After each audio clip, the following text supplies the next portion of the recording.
살아계신 하나님 아버지, 주님의 능력을 믿습니다. 주님이 나와 함께 하시면 풀리지 못한 모든 문제가 해결되고 치유되지 못한 모든 육신의 질병들이 회복되고 또 내 안의 모든 병든 모든 마음들이 다 회복될 줄로 믿습니다. 이 시간 오직 세상 것들을 다 버리고 주님의 것들로 내 마음을 가득 채우며 이 시간 말씀을 드리며 기도하며 나가기를 원하오니 전능하신 주여, 이 시간 마귀 사탄 틈타지 못하도록 역사하여 주시고 오직 우리의 마음이 하나님만을 집중할 수 있는 귀한 수요 성령 집회 이 밤으로 인도하여 주시옵소서. 예수님의 이름으로 기도드리옵나이다. 아멘. 오늘 이 밤에 주신 하나님의 말씀은 역대하 14장 9절에서 15절의 말씀입니다. 역대하 14장 9절에서 15절의 말씀입니다. 역대하 14장 9절에서 15절까지의 말씀입니다.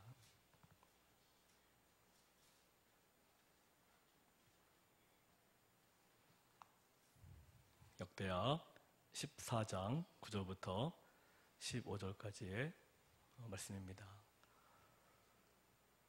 제가 먼저 읽고 한 절씩 교독하도록 하겠습니다. 구스 사람 세라가 그들을 치려하여 군사 100만 명과 병거 300대를 거느리고 마레사에 이르매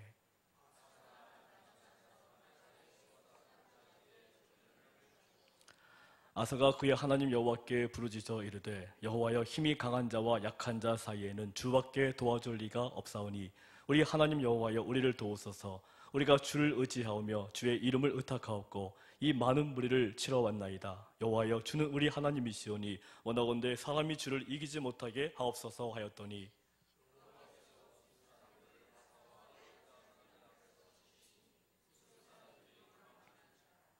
아사와 그와 함께한 백성이 구스 사람들을 추격하여 그랄까지 이르매 이에 구스 사람들이 엎드러지고 살아남은 자가 없었으니 이는 여호와 앞에서와 그의 군대 앞에서 패망하였음이라. 노력한 물건이 매우 많았더라.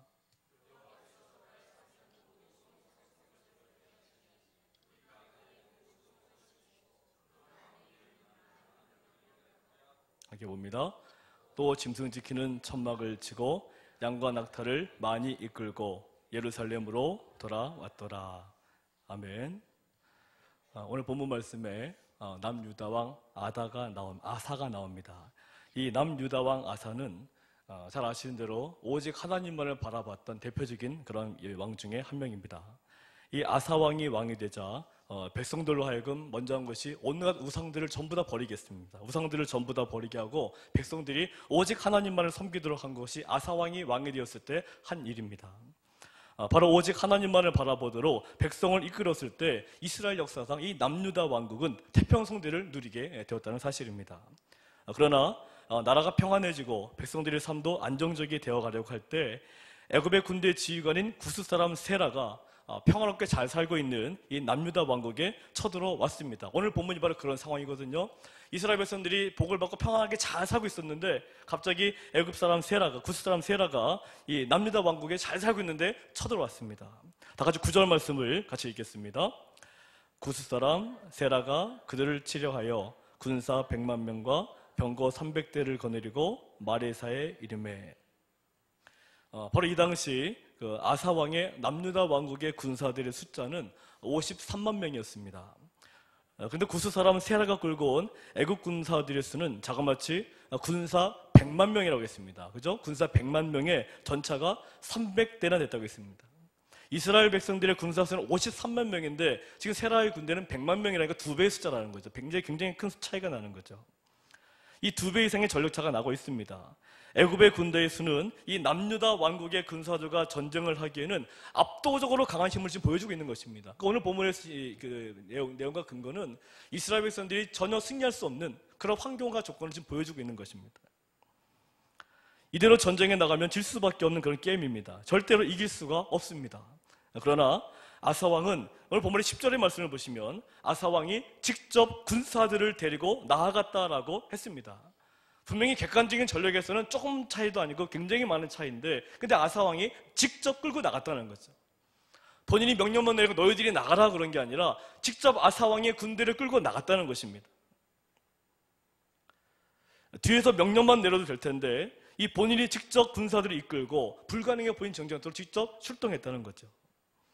왜 이 아사왕이 그렇게 무모하게만 보이기만 한 이 전쟁터에 이 본인이 직접 왕이니까 명령만 해도 되는데, 말만 해도 되는데 왜 본인이 직접 군사들을 이끌고 나아갔겠습니까?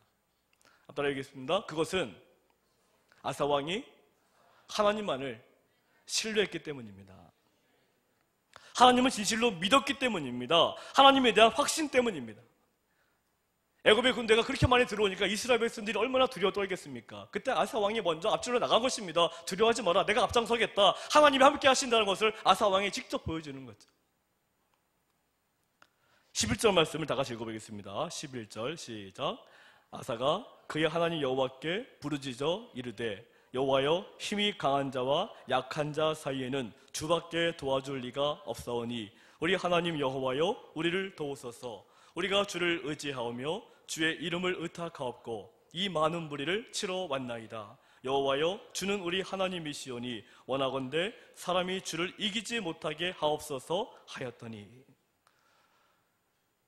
저는 개인적으로 11절 이 본문을, 이 말씀을 읽을 때마다 굉장히 마음속에 감격이 되고요, 전율이 생기는 구절이 바로 이 구절입니다. 특별히 강한 자와 약한 자 사이에는 주밖에 없어 고백한 이 아사왕의 이 고백이 오늘 저와 우리 모든 성도님들의 고백이 되시기를 바랍니다. 한번 따라해 보실까요? 강한 자와 약한 자 사이에는 주밖에 도와줄 분이 없습니다. 11절 말씀을 잘 보시면 이 부르짖어라는 단어가 나오죠. 이 부르짖어라는 단어를 유의 깊게 한번 보시기를 바랍니다. 지금 아사왕은 불가능해 보이고 이길 수 없는 전쟁터에 나가서 부르짖고 있습니다. 여기서 부르짖다라는 단어는 그냥 큰 소리로 외치는 정도가 아니라 울음 섞인 목소리로 곡하듯이 외치는 그런 단어를 사용하고 있습니다. 히브리어 동사를 보시면 그냥 적당하게 부르짖다, 외치다 정도의 개념이 아니라 감정을 넣어서 울음이 폭포수 같은 눈물이 터져가면서 그렇게 외치고 눈물 흘리며 부르짖고 있는 그런 장면을 우리가 상상할 수가 있는 단어가 오늘 본문의 부르짖다라는 단어입니다. 이 외침은 절박한 위기에 처한 사람에게서 나오는 비명과도 같은 그런 부르짖음입니다. 아사왕은 불가능해 보이는 현실 속에서, 망할 것만 같은 현실 속에서 가만히 주저앉아서 벌벌 떨고 있는 것이 아니라 하나님만을 바라보면서 울부짖고 있는 것입니다. 우리 성도님들, 문제가 생길 때 울부짖고 있습니까? 그냥 안 된다 주저앉아 있는 것이 아니라 오늘 본문의 아사왕은 직접 군대를 이끌고 전쟁터로 나가서 하나님을 향하여 울부짖었다는 것입니다.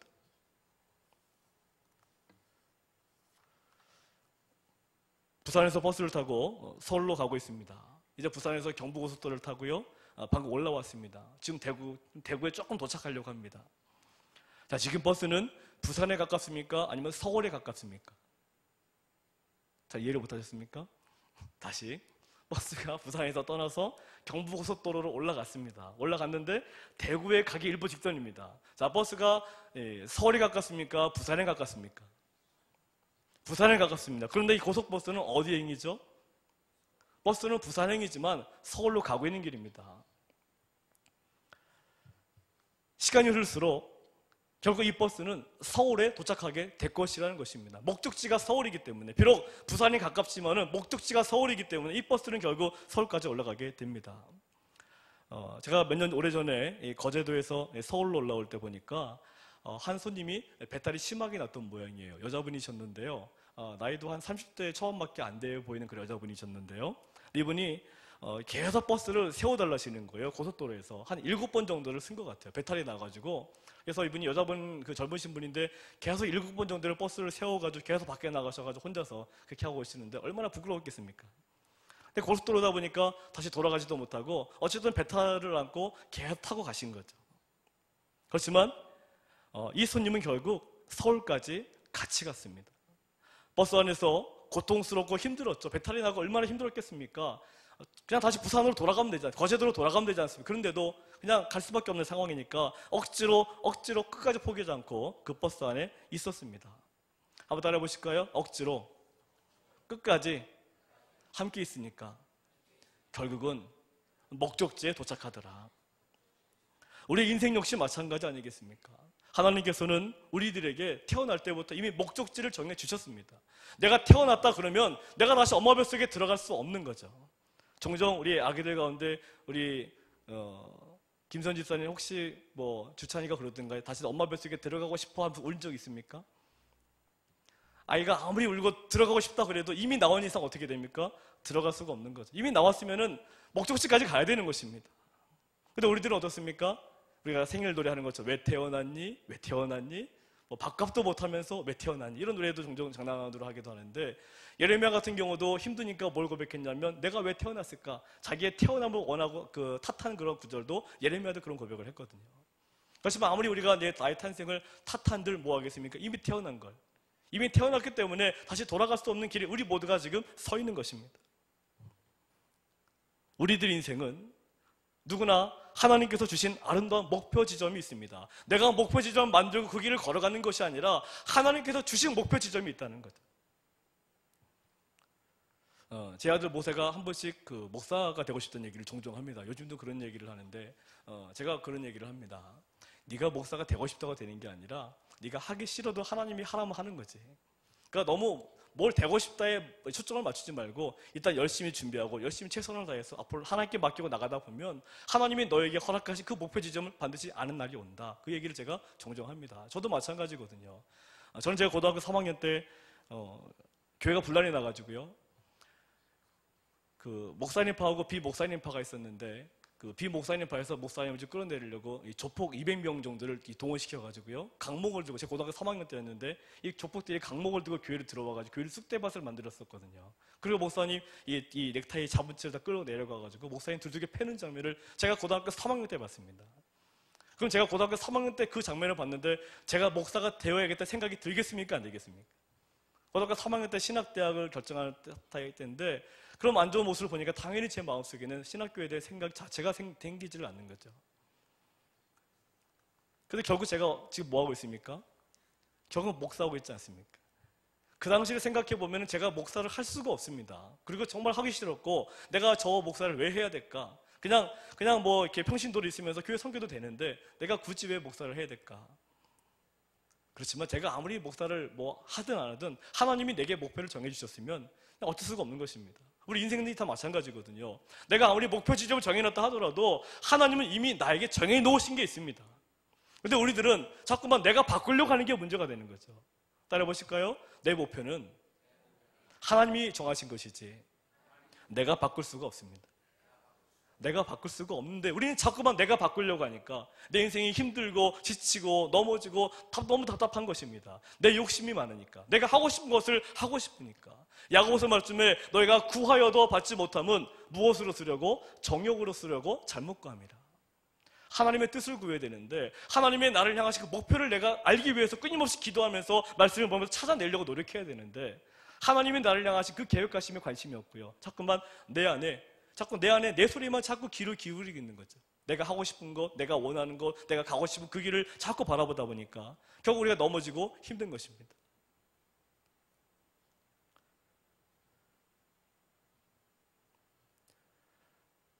우리가 고속버스를 타고 있으면 목적지로 갈 수 있듯이 아무리 배탈이 나고 막 힘들어도 그냥 어쨌든 억지로라도 이 고속버스 타고 있으면 서울로 올라갈 수 있듯이 우리가 하나님 아버지라고 하는 버스 안에만 있으면 우리는 아무리 힘들고 고통스러워도 결국은 하나님께서 우리 각자에게 계획하신 아름다운 인생의 목표 지점에 도달하게 됨을 믿으시기 바랍니다. 우리가 탄 버스는 하나님 아버지입니다. 우리는 아버지 안에 있는 거거든. 아버지 안에 있으면 배탈이 나고 무슨 질병이 걸리고 아무리 죽을 병에 걸린다 하더라도 아버지 안에 있으면 하나님이 나에게 원하시는 목표 지점에 도달하는 것입니다. 하나님은 나에게 그 목표를 이루기를 원하시는 거죠. 그래서 우리가 기도할 때 무슨 기도를 제일 많이 하셔야 되겠어요? 내가 원하는 것에 대한 것보다 하나님, 내게 그 목표를 알게 해주십시오. 내가 어떤 길을 걸어가야 되는지를 나에게 보여주십시오. 알려주십시오. 그리고 내가 알게 모르는 사이에 그 길을 갈 수 있도록 인도해 주십시오. 한번 내려보실까요? 하나님, 내가 모르는 사이에도 하나님이 계획하신 그 길로 나를 인도해 주십시오. 이런 기도도 좋은 기도 같습니다. 주님, 하나님이 내게 원하신 계획이 이루어지지 않으면 나를 죽이지 마십시오. 이런 기도도 멋있는 것 같아요. 그런 기도 하신 분도 있더라고요. 내게 원하신 하나님의 계획이 이루어지지 않았다면 나를 데려가지 마십시오. 하나님의 계획이 이루어지면 그때 나를 데려가십시오. 그것이 30대든 40대든 내가 젊은 나이든 하나님의 계획이 이루어지면 나를 데려가십시오.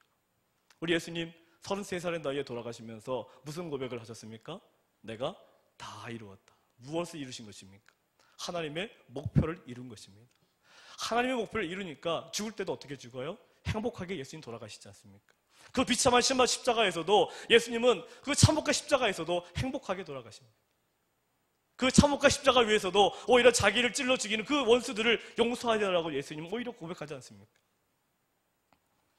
예수님은 돌아가실 때 악으로 깡으로 돌아가지 않았습니다. 악이 질려서 돌아가시지 않으셨다는 거죠. 억울한 마음을 품고 돌아가시지 않으셨다는 거죠. 내가 다 이루었다 만족하면서 돌아가셨습니다. 우리의 삶의 목표는 내가 만족하면서 죽는 것이어야 될 것입니다. 내가 내 삶을 바라볼 때 충분히 만족할 수 있는, 근데 내가 충분히 만족할 수 있는 그것은 언제 만족할 수 있습니까?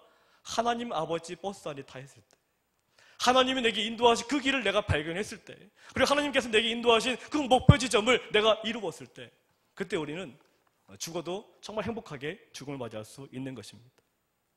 그래서 만약에 큰 질병을 갖고 계신 분들은 그렇게 한번 기도해 보십시오. 주님, 내가 당장 죽어도 좋은데 내게 원하신 계획은 이루어 주시고 날 데려가십시오. 그런 기도를 꼭 해 주십시오.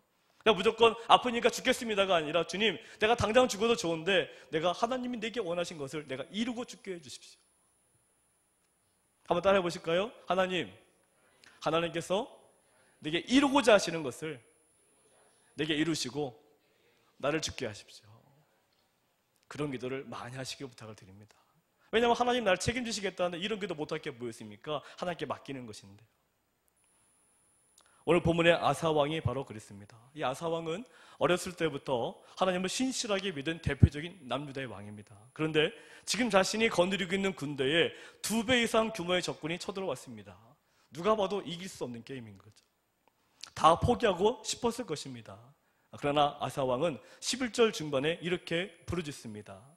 따라해 보실까요? 강한 자와 약한 자 사이에는 주밖에 도와줄 리가 없사오니 우리 하나님 여호와여, 우리를 도우소서.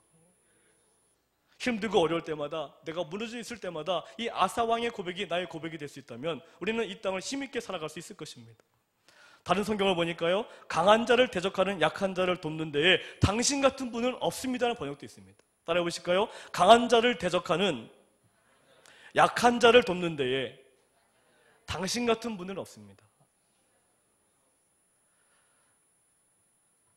세라의 군대가 100만 명이고요, 아사의 군대가 53명이니까 강한 자가 누굽니까? 세라의 군대 아니겠습니까? 약한 자가 누굽니까? 아사왕의 군대입니다. 자, 그러면 강한 자와 약한 자 누군지 아시겠죠? 강한 자는 세라의 군대고요, 약한 자는 아사의 군대입니다. 근데 아사왕은 훨씬 열세 있는 약한 자신들을 도와 강한 세라의 군대를 이길 수 있게 하시는 분은 오직 하나님 한 분밖에 없음을 간절히 고백하고 있는 것입니다. 강한 자와 약한 자 사이에는 주밖에 없나이다. 세라의 군대와 아사왕 사이에는 누밖에 없나이다? 하나님밖에 없습니다. 그러니까 그 전쟁에 하나님이 철저하게 개입하고 계심을 고백하고 있는 거죠. 그 다음에 11절 중반에 뭐라고 고백합니까? 우리가 주를 의지하며 주의 이름을 의탁하옵고 이 많은 무리를 치러 왔나이다 라고 했습니다.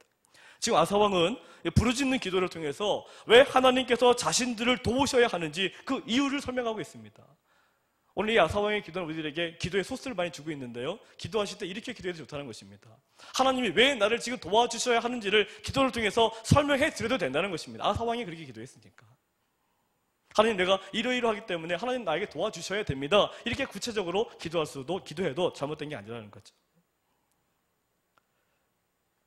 이 아사왕이 설명한 다른 이유가 무엇입니까? 그것은 아사왕이 다른 것을 의지하는 것이 아니라 바로 여호와 하나님만을 의지하며 하나님의 이름으로 세라의 군대를 지금 치러 왔기 때문입니다. 무슨 말이냐면 세라의 군대가 지금 아사의 군대를 치러 오지 않았습니까? 그런데 아사의 군대가 세라의 군대로 나갔습니다. 자, 무엇을 의지하며? 하나님을 의지하며 나갔다는 것입니다. 다시 말씀드리면 아사가 지금 기도하는 내용은, 주님, 세라의 군대가 우리를 치러 왔는데 우리가 하나님만을 의지하여서 이곳에 나가왔기 때문에 하나님은 나를 도우셔야 합니다라는 그런 기도라는 것입니다. 더 구체적으로 말씀드릴까요? 만약에 이번에 우리 학생들이 시험을 보는데 교회를 열심히 나갑니다. 예배를 다 드리고 있어요. 수예배 뭐가 다 드리고 있는데 안 믿는 친구들이 막 뭐라고 비웃습니다. 야, 너 지금 맨날 교회 나가고 그래가지고 이번에 성적 평균 80점이나 나오겠냐? 자, 그러면 그 아이는 어떻게 기도할 수 있습니까? 주님, 자꾸 저희들이 제가 예배 나와서 성적 떨어진다고 지금 자꾸 그러는데, 하나님 저 아이들의 콧대를 누르기 위해서라도, 하나님 아버지의 능력을 위해서라도 저에게 80점 이상을 주셔야 됩니다. 이런 기도라는 것입니다. 무슨 말인지 이해가 되십니까? 어떤 세상 사람들이 나를 조롱할 때 그 조롱거리를 기도에 담아서 기도하셔도 된다는 거죠. 주님, 세상 사람들이 나를 이렇게 무시하고 있는데 나는 하나님의 이름을 나타내고 싶으니까 도와주십시오. 지금 아사 왕이 그렇게 기도를 하고 있는 것입니다.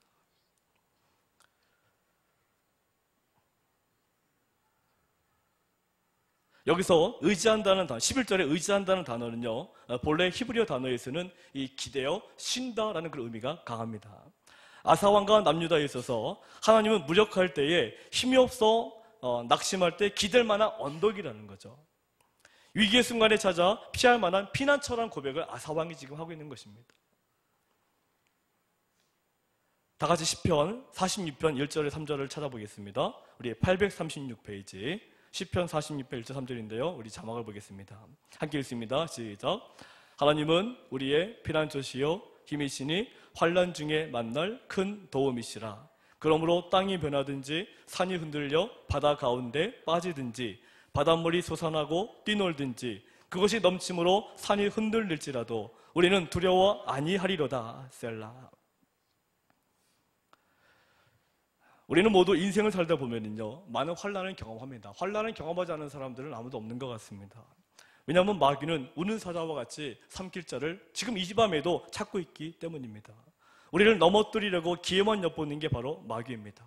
그러나 그 어떠한 일이 일어나더라도 우리는 두려워할 필요가 없습니다. 왜냐하면 하나님은 환난 중에 만날 큰 도움이시기 때문이십니다. 제가 군대에 있을 때요, 저는 106mm 제가 분대장 사수를 했었는데, 106mm는 그 포차에 이 무반동총이라고 있어서 1000m 이상 있는 탱크를 잡는 부대입니다. 제가 그 탱크 잡는 부대에 그런 일반 그런 좀 집차를 타고 다니면서 닿는 부대에 사수를 있었는데요. 제가 그 사수를 있을 때 사격을 잘하지를 못했어요. 항상 8명의 사수가 있으면 그 가운데 한 중간 정도, 한 4등이나 5등 정도를 제가 했습니다. 근데 사단장, 연대장님이 진급이 걸린 그 자리에 군단 대회가 있었는데요. 군단 대표를 각 사단별로 2명씩을 뽑는 그런 게 있었는데, 저는 4등, 5등이니까 2명 안에 들어갈 수가 없지 않습니까? 그런데 연대장님이 신앙이 굉장히 깊으신 분인데, 연대장님이 저희 지원중대를 이렇게 방문하셔가지고 쭉 이렇게 보시면서 성적을 쭉 보시지 않습니까?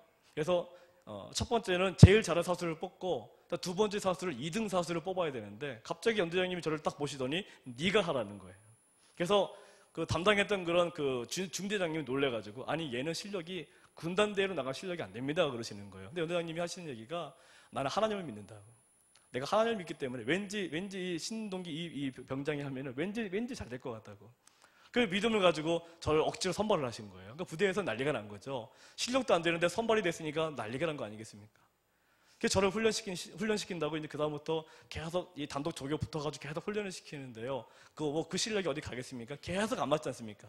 그러니까 제가 그때 그 군대에서는 철모 하이바라 그러는데요. 하이바를 머리를 엄청 맞았습니다.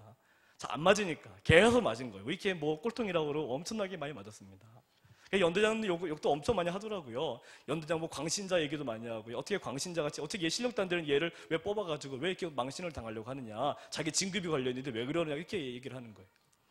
어쨌든 죽을 고생을 하면서 열심히 훈련 받아가 나갔는데, 마지막 축전 받는 전날까지도 잘 신통치가 않았어요. 10발을 쏘면은 한 5발이 간신히 표적에 들어갔거든요. 그것도 정중앙에 들어간 것도 아니고 표적을 간신히 맞았거든요. 그리고 딱 군단 측정대회를 나갔는데, 전방에는 모든 부대가 다 모였습니다. 다 모여가지고 각 군단별로 대표들이 다 나온 거죠. 2명씩 나온 거죠. 제비뽑기를 일으켰는데 또 때마침 제가 또 1번으로 뽑힌 거예요. 제 실력이 형편 제가 1번으로 뽑히는 거예요. 그래서 하나님 함께 하시니까 당연히 1번이니까 1등 하겠지라는 믿음을 가지고 나갔거든요. 딱 나가는데 표지판, 저 1000m 뒤에 표지판이 있는데요. 믿음을 가지고 딱 쐈습니다. 자, 어디에 맞았겠습니까? 한번 상상해 보시죠. 어디에 맞았을까요? 쐈는데요. 표적에 들어가지도 않았어요. 완전히 빗나가 버린 거예요. 완전히 저는 그냥 얼굴이 불그럭불럭 하고요. 속으로 정말 당황스럽고. 근데 뒤를 딱 돌아보니까 사단장님 시작해가지고 얼굴 표정들이 다 안 좋은 거예요. 그래서 죽었다 생각하고 이렇게 돌아오고 있는데, 그 다음에 저희 부대 1등 사수 있지 않습니까? 그 아이가 나갔어요. 근데 그 아이가 나가서 딱 쐈는데 근데 그 아이도 날려버린 거예요. 표적에 들어가지도 않은 거예요. 그러니까 저희 사단은 완전 초상집 분위기가 된 거죠. 첫 번째로 나가가지고 두 발을 다 놀린 것입니다. 그리고 나머지 이제 사단들이 다 나오고 있지 않습니까? 딱 나오는데 얼마나 기쁘겠어요? 첫 번째 우리가 완전히 날려버리니까 이제 저기 있는 다른 데는 다 환호성을 지르는 것입니다. 근데 이 얘기를 전부 다 하면 길어지기 때문에 결론만 말씀드리면요. 1차 시기를 했는데 나머지 12개 그 사단이요. 전부 다 날려버렸어요. 한 명도 표적 안에 들어가지 못했습니다. 그랬더니 군단장이 뿔이 난 거예요. 도대체 대한민국 육군 병사 이 탱크를 이렇게 못 잡아가지고 어떻게 하게 뿔이 이렇게 나신 거예요. 근데 사실 거기 나온 병사들은요, 제가 같이 나 2등 사수도 항상 100발 100중 사수였거든요. 이 친구는 항상 맞추는 친구였고 저는 10발 중에 5발을 맞출까 말까 그 실력이었는데 이 친구를 포함해서 전부 다 날려버린 거예요.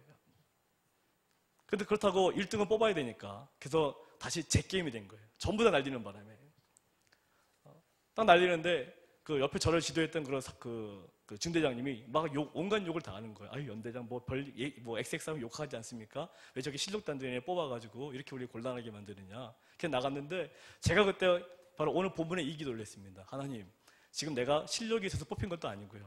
지금 저 우리 사단장님이 내가 그 신학대학 다니는 그 이유 하나만으로 개인이 나를 뽑아가지고 대표 선수를 뽑아주셨는데 지금 이게 만약 또 날려버리게 되면 저는 상관없는데 하나님 망신입니다. 알아서 하십시오. 이거 날리면 하나님 다 그장나는 거니까 우리 이 군대 병사들 전부 다 교회 나면 안 나오게 될 겁니다. 알아서 하십시오. 이게 깡다구리 기도를 했어요. 모르겠습니다. 망심은 난 다 하나님 탓이지 내 탓은 아닙니다. 그렇게 기도를 했거든요. 그래서 제가 가서 믿음으로 쐈는데요. 어디 맞았겠습니까? 표적지에 정중앙을 뚫어버렸어요. 그리고 제 두 번째 1등 선수 있지 않습니까? 이 친구도 쐈는데 표적의 정중앙은 아니고요. 옆에 살짝 맞아서 표적팀 들어갔습니다. 그리고 나머지 모든 11개 사단 있지 않습니까? 전부 다 날려버렸어요. 표적지 한 군데도 들어오지 않았어요. 군단에서 저희 사단만 저와 이 대표만 그 저만 유일하게 정중앙을 뚫어버렸거든요. 제가 그걸로 포상효가 엄청 받은 거 뭐 대충 감이 나오시겠죠. 그때 저를 그 아주 힘들게 했던 중대장님이 저한테 하신 말씀이 있습니다. 뭐라고 말씀하시는지 알면 하나님이 살아계시기는 살아계신가 보다. 이 한마디 딱 하시더라고요. 저는 그때 하나님의 역사하심을 정말로 새롭게 깨닫고요. 그래 바로 이 믿음이구나. 그래 기도도 이렇게 하는 거구나. 그러니까 오늘 아사왕의 기도가 바로 그런 기도라는 것입니다. 세상 사람들이 나를 조롱하고 있는 것에 두려워하는 것이 아니라 세상 사람들을 향하여 하나님께 기도하라는 것입니다. 하나님 아버지, 세상이 나를 바라보고 있는데 내가 이해 안 되면 하나님이 망신 아니겠습니까? 나를 도와주셔야 되지 않겠습니까? 오늘 본문의 아사왕이 바로 그런 기도를 했다는 것입니다. 그래서 아사왕은 그렇게 기도하면서 내겐 오직 기대어 쉴 것이 하나님밖에 없습니다라고 고백하는 것입니다. 힘들고 지쳐있을 때 자꾸만 세상을 바라보지 마시고요. 그래 세상에 혹시 내가 기대어 쉴 곳이 있나? 자꾸 세상을 기웃기웃거리지 마시고 내가 기대어 쉴 곳은 인간이 아니라 다른 그 어떠한 것이 아니라 바로 우리 아버지 하나님이심을 믿으시기 바랍니다. 이걸 믿어야 되는 것입니다. 근데 우리는 자꾸만 조금 기도하다가 조금만 안 되면 바로 세상을 바라보지 않습니까? 좀 망신을 당하더라도 끝까지 하나님 붙잡으면서 기도하는 것입니다. 하나님은 아사왕과 같이 오직 하나님께서 해결해 주신다는 믿음을 가진 자를 끝까지 하나님의 원래 목적까지 그 아름다운 지점까지 인도해 주시는 것입니다. 다시 오늘 본문으로 돌아오셔서 오늘 본문의 11절 중반을 보십시오. 중반 부분에 이렇게 되어 있죠. 우리가 주를 의지하오며 주의 이름을 의탁하옵고라고 했습니다. 여기에서 주의 이름을 의탁하옵고라는 히브리어 원어의 뉘앙스에 맞게 이것을 다시 번역을 하면은요. 따라해 보실까요? 그리고 당신의 이름으로. 자, 그럼 다시 번역을 해볼까요? 우리가 주를 의지하오며 그리고 당신의 이름으로. 이렇게 번역할 수 있는 것입니다. 우리가 주를 의지하오며 그리고 당신의 이름으로. 그러니까 이 표현은 아사와 그 군대는 자기들을 위해 자신들의 전쟁을 수행하는 것이 아니라 여호와 하나님을 대신해서 싸운다는 것입니다. 하나님의 이름을 걸고 싸우겠다는 것입니다. 우리 학생들 공부할 때 하나님의 이름을 걸고 공부하시기를 바랍니다. 하나님의 이름을 걸고 공부하는 자들은 예배에 최선을 다하는 거죠. 예배에 최선을 다하고 나머지 모든 시간들을 더 열심히 공부에 매진해야죠. 공부에 매진한다면서 시간 남으면 게임하고 뭐하고 이런 친구들은 이게 아닌 것입니다. 예배는 예배고 공부는 공부고 정확하게 하라는 거죠. 하나님의 이름을 걸고. 다시 말하면 아사왕은 이 전쟁은 하나님께 속하였다는 것입니다. 다시 말하면 내 인생은 하나님의 것이라는 것입니다. 내 인생은 하나님의 것인데 내가 하나님의 목적을 위해 이 땅에 태어났기 때문에 하나님은 당연히 내 인생을 책임지시고 결국은 나를 가장 좋은 길로 인도해 주신다는 믿음입니다. 하나님은 자신의 목적대로 이 땅을 살려고 발버둥 치는 자들에게 반드시 승리를 안기실 거라는 믿음의 고백입니다. 따라해 볼까요? 하나님의 목적대로 이 땅을 살면 반드시 승리합니다. 할렐루야. 이 믿음을 가지고 기도하시라는 것입니다. 반드시 승리합니다. 근데 우리들은 조금만 안 되면 바로 주저앉아 버리거든요. 조금 뭐 새벽기도 1년 2년 해도 안 된다고 바로 새벽기도 접어버리시는데 평생 할 각오로 한번 달려들어 보십시오. 내가 죽을 때까지 새벽을 깨우고 죽을 때까지 수예배 나오고 내가 죽을 때까지 내가 최선을 다해서 예배하고 말씀 보고 기도하겠다. 그런 자세로 하나님께 나오시면은요 반드시 가장 좋은 때에 놀라운 능력을 체험하게 될 줄로 믿습니다. 저는 지금도 그 군단 출정에 그 106mm 그 탱크 맞춘 그날을 잊을 수가 없습니다. 왜냐하면 전 다 죽는 줄 알았거든요. 얼마나 무섭게 뒤에서 협박을 했든지 거의 죽는 줄 알았는데 하나님이 그렇게 상황을 역전시켜 주실 줄은 상상도 못했습니다. 그 다음부터는요 부대에서 이 일반 소총 가지고 사격을 해서 전부 다 백발백중이에요. 제 아내가 잘합니다. 사격을 하면 무조건 백발백중 나오는 거예요. 그래서 제가 제대한 다음에 자신감을 가지고 나 사격 잘하니까 한번 따라오려 해서 사격장을 데려가서 쏴본 적이 있거든요. 한 발도 들어가지 않는 거예요. 이상하다. 군대 있을 땐 백발백중 다 들어갔는데 나와서 쏘니까 0점을 맞추고 쏘는 것 같은데도 들어가지지를 않아요. 그래서 다시 고백을 했죠. 역시 군대에선 이게 내 능력이 아니라 하나님의 능력으로 내가 전부 다 잘한 것이었구나. 지금도 군대를 생각하면 너무나 감사한 일들이 많거든요. 근데 제가 군대에 있을 때 왜 그런 능력을 체험했나 다시 한번 생각해 보면 군대를 가면 야간에 근무를 하지 않습니까? 근데 저는 교회를 주일날 나가야 되기 때문에 고참들한테 무엇을 제가 건의를 드렸냐면 보통 군인들이 제일 근무 나가기 싫어하는 시간이 새벽 2시, 4시거든요. 이 시간을 제일 싫어합니다. 왜냐하면 잠자는데 갑자기 깨워서 나가야 되니까. 그래서 제가 근무를 짜는 거예요. 고참분들한테. 내가 그 시간을 내가 제대할 때까지 말뚝 쓰겠다. 대신에 주일날은 나 교회 꼭 나가게 해달라. 그렇게 얘기를 했거든요. 그랬더니 부대원들이 다 좋아하는 거예요. 가장 어려운 시간 내가 다 한다고 하니까. 저는 아마 그런 부분들이 제가 군대에서 축복을 받은 이유가 아니었을까 생각을 합니다. 남들이 가장 싫어하는 그 시간을 내가 하고 오히려 나는 주일날 예배를 드리려 했기 때문에. 근데 병장이 제가 되니까 좀 약간 요령이 생기지 않습니까? 그래서 이제는 이젠 내가 병장도 됐으니까 내가 2시 4시 근무를 내 이등병들한테 맡길까 생각을 했다가 다시 또 이게 아니지. 내가 분명히 그렇게 약속을 했는데 그래서 전 제대할 때까지 2시 4시 근무를 한 번도 걸은 적이 없습니다. 휴가를 제외하고는 전부 다 2시 4시 근무만 계속 하다가 왔거든요.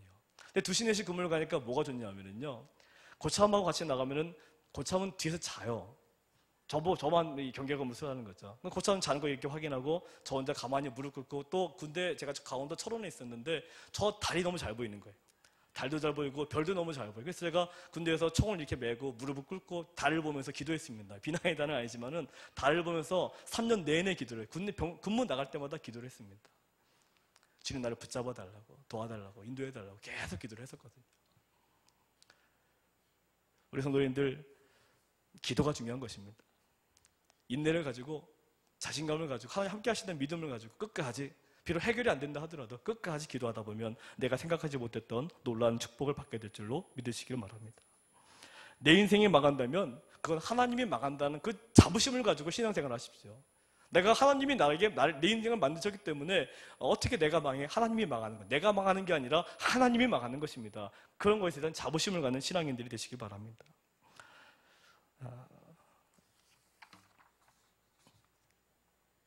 하나님은 결단코 우리를 망하게 하지 않으십니다.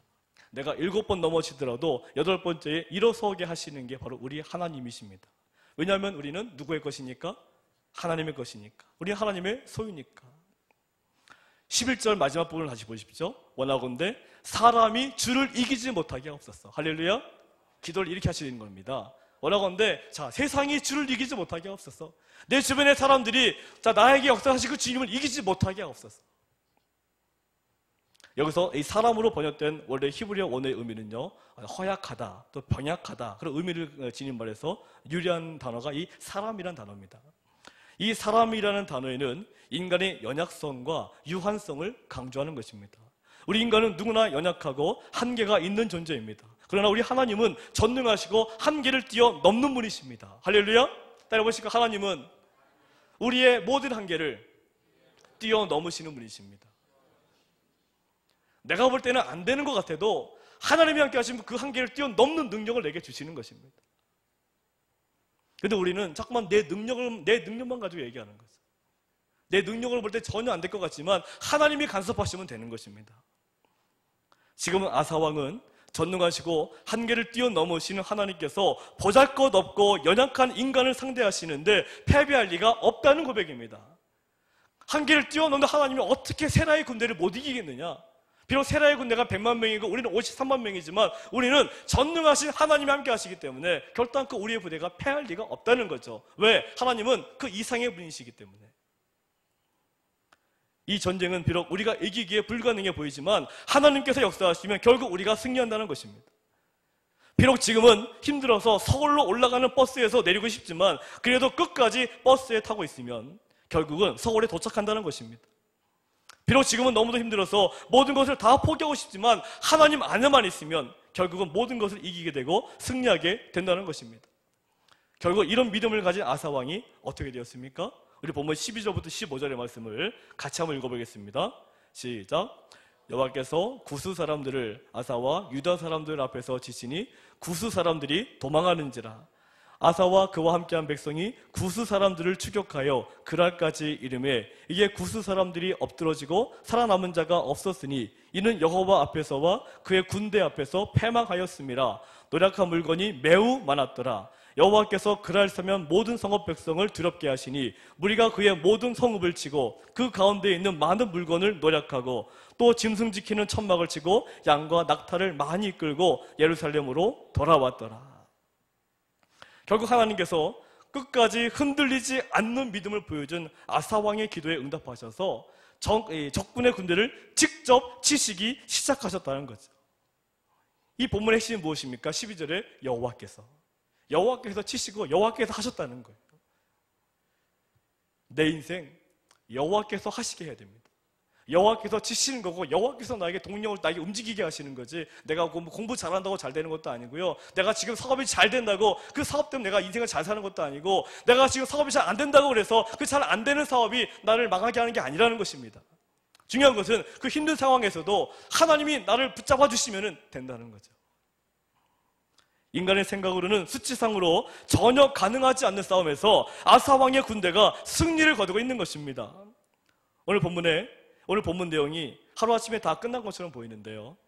사실 이 전쟁은 하루에 끝난 전쟁이 아니라 4년 동안 계속된 전쟁입니다. 역사적인 내용을 축약하다 보니까 눈으로 볼 때는 하루아침에 다 끝난 것 같지만 4년이라는 시간이 걸린 그 내용이 오늘 본문의 내용입니다.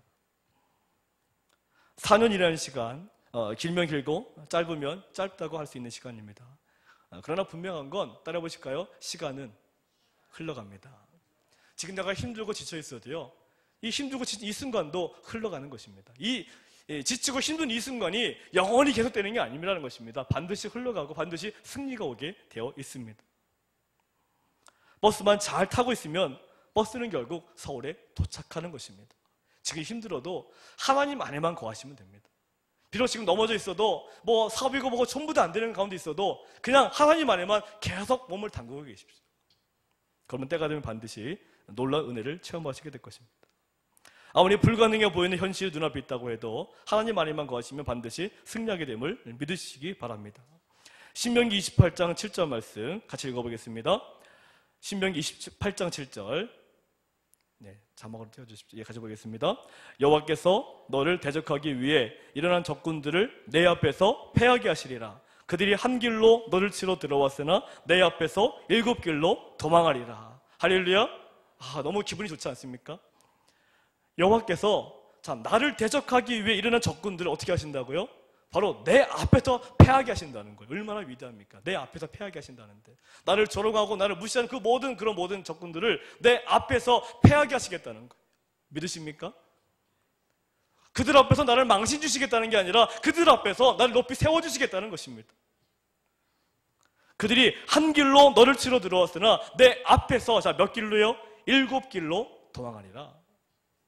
이런 장면을 상상하시면서 힘있게 살아가시기를 바랍니다. 여호수아 23장 10절 같이 읽어보겠습니다. 시작. 너희 중 한 사람이 1000명을 쫓으리니 이는 너희의 하나님 여호와 그가 너희에게 말씀하신 것 같이 너희를 위하여 싸우심이라.